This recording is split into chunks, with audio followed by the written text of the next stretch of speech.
খাদিজার হৃদয় ব্যথায় কুঁকড়ে গেল।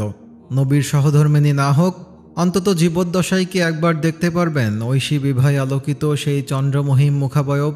চাচাতো ভাই ওয়ারাকার মুখে যেদিন প্রথম শুনেছেন শেষ নবী আগমনের সুসংবাদ, অত্যাসন্ন তার মহাকাল, সেদিন থেকে হৃদয়ের ছোট্ট মণিকোঠায় সেই নবীর জন্য সাজিয়ে রেখেছেন ভালোবাসার ফুলেল বাগিচা। নবী কি কখনো হাঁটবেন সেই বাগিচার ফুল মারিয়ে? খাদিজা আর কিছু ভাবতে পারলেন না, কাবার পাশ থেকে উঠে চলে গেলেন। একা একা হাঁটতে লাগলেন ওয়ারাকা ইবনে নওফেলের বাড়ির দিকে। ওয়ারাকার বয়স হয়েছে, দৃষ্টিশক্তি এখন খুবই দুর্বল। সময়ের ঘূর্ণিপাকে তার আলো ছিনিয়ে নিয়ে দিয়ে গেছে অন্ধকার। পৃথিবীর রূপ দেখার সৌভাগ্য ধীরে ধীরে চলে যাচ্ছে। চোখের দৃষ্টি না থাকলেও তার অন্তর্দৃষ্টি যেন বাঁধনহারা। দুই চোখের বদলে তার অন্তর্দৃষ্টি তাকিয়ে থাকে মহিমান্বিত পৃথিবীর দিকে।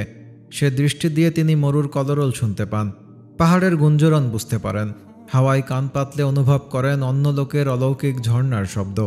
প্রতিটি নৈশব্দ তার জন্য বয়ে আনে এক একটি মুগ্ধকর দৃশ্যরূপ।